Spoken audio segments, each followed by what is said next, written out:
Evening. The transfer window is shut.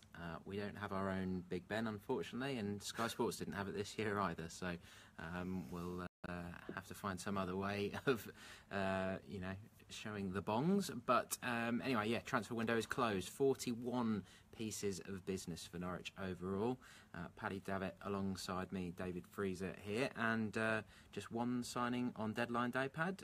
Pierre Foncu, the trial striker that we've known about for quite a while now, because he was with the under-23s in pre-season, wasn't he? Yeah, he was, yeah, hell of a lot of thrashing about for probably not, in the final analysis, too much tangible, certainly on the first team side of things, but when we go to sleep, wake up tomorrow, it might be more who they've managed to keep, mainly Nelson Oliveira, Jerome, okay, to a lesser extent.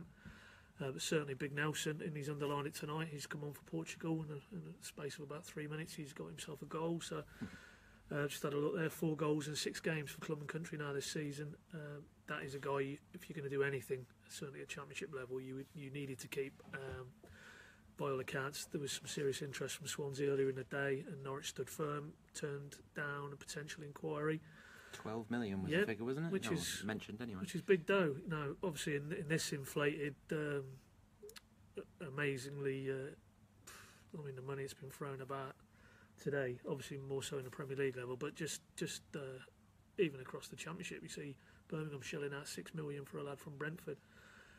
What Middlesbrough have done over the entire window, some serious amounts of dough have been thrown about. 40 million-ish, isn't it? Yeah, so I mean, probably in that context, 12 million is certainly on the cheap side, but it would must have still given them a dilemma on one level, because we all know the finances aren't in the healthiest of states now, given, coming out of the Premier League, one more season of parachute money. They've been very open that they wanted to come to the end of this window with a transfer surplus.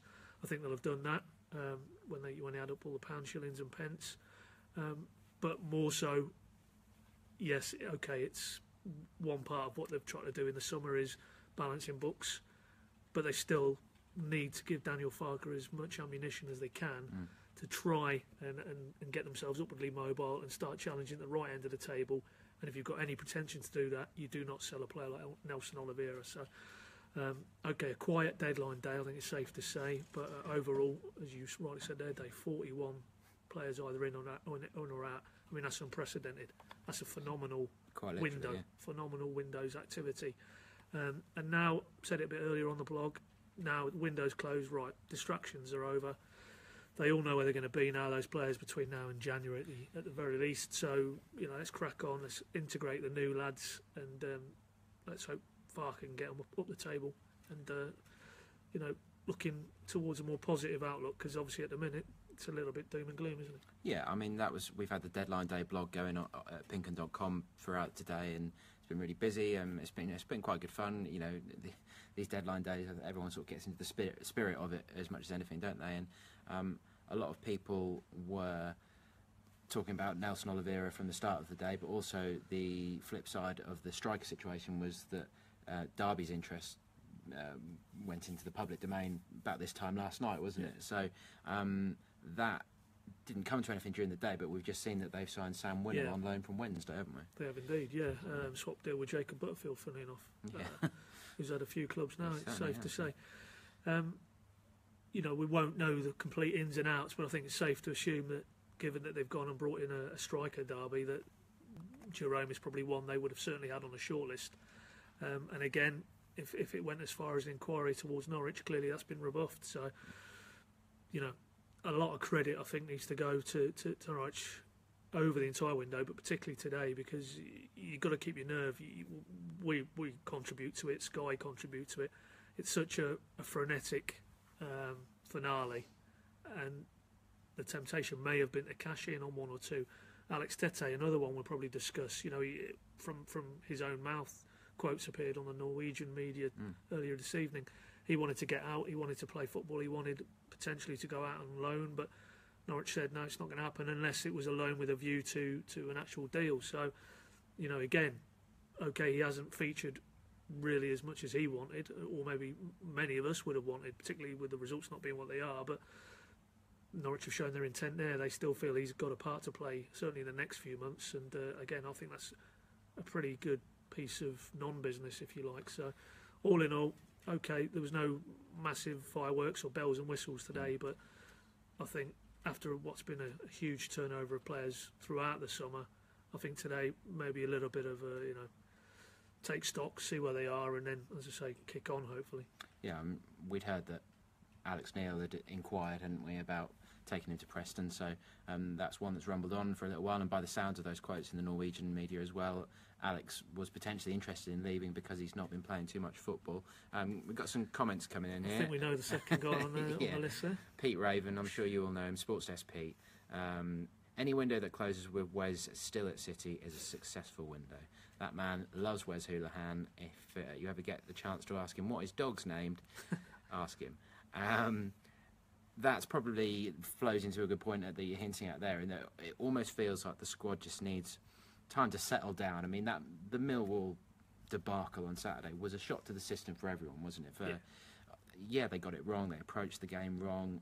Hopefully they'll have learnt those lessons. But nobody really saw that coming, did they? So they now need to get this group together to really be a group and make sure that they know that they're all singing from the same hymn sheet, I suppose. Yeah, and let's just re-emphasise there, because you are rightly flagging up, Dave, defensively, a new low in what's been a very challenging, shall we say, diplomatically, defensive offering from Farke.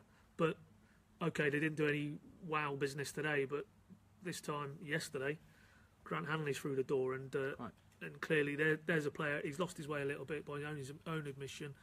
Hasn't played enough at Newcastle, but he was good enough for Newcastle to pay 5.5. I think is conservative, the figure that was touted about from when he moved only last year. Let's not forget, this is a £5.5 million defender, a Scottish international, colossus in Paul Lambert's words, having worked with him at Blackburn, and he might not be the most accomplished with the ball at his feet, but he certainly physically looks like he's not going to get bullied.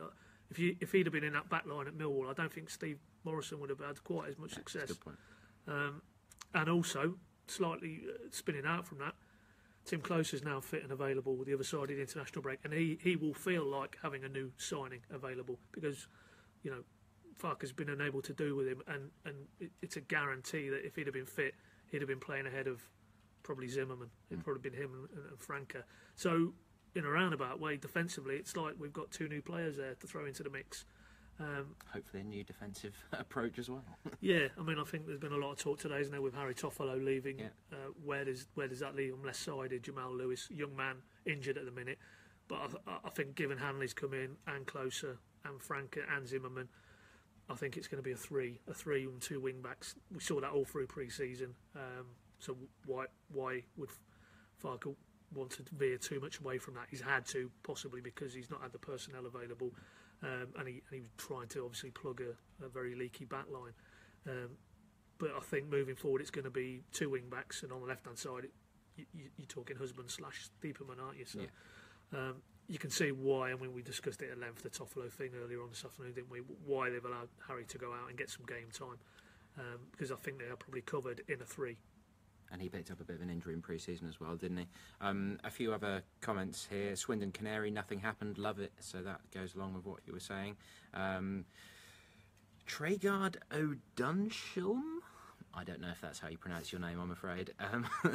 Good effort, isn't it? But glad we finally got Fankeo. Now, we both saw, as he's the one signing, we should probably just talk about him a little bit. He's 20. You've seen more of him than I have, Dave, so what do you make of him? I saw him in the Kings Lynn game, which was at the start of pre-season, and I would have said he looked raw, but he clearly had ability, quite explosive power, quite a big guy for his age.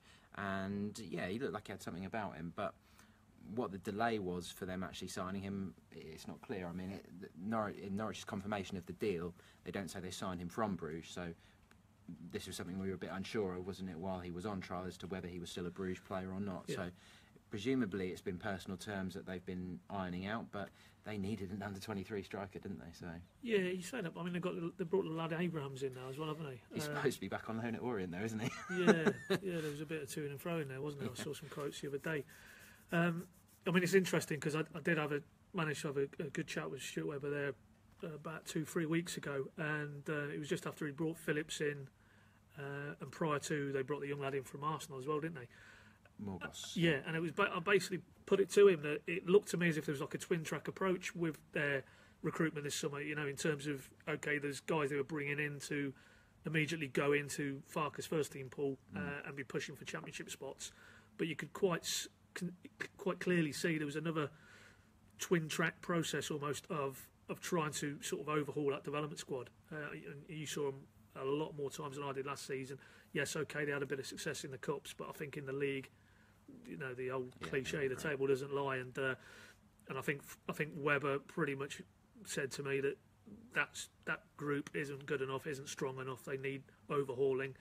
As we keep talking about, finances dictate now that Norwich really do need to make that academy work and develop players, because they're not going to have the financial muscle, certainly in the interim, to go out and spend big money. So if the ethos of the academy is, and quite rightly should be, developing players, they, I'm sure, feel that there isn't the raw material there at the minute, and they've tried to now do that. And I think certainly in the early part of his career, Fonke will fall into that category. I don't saw one or two on the blog there in the last hour or so since it was confirmed, thinking that this guy's going to go straight into the first team mix and be pushing the likes of Oliveira and Jerome and to a lesser extent Marley Watkins. I don't think that's the case.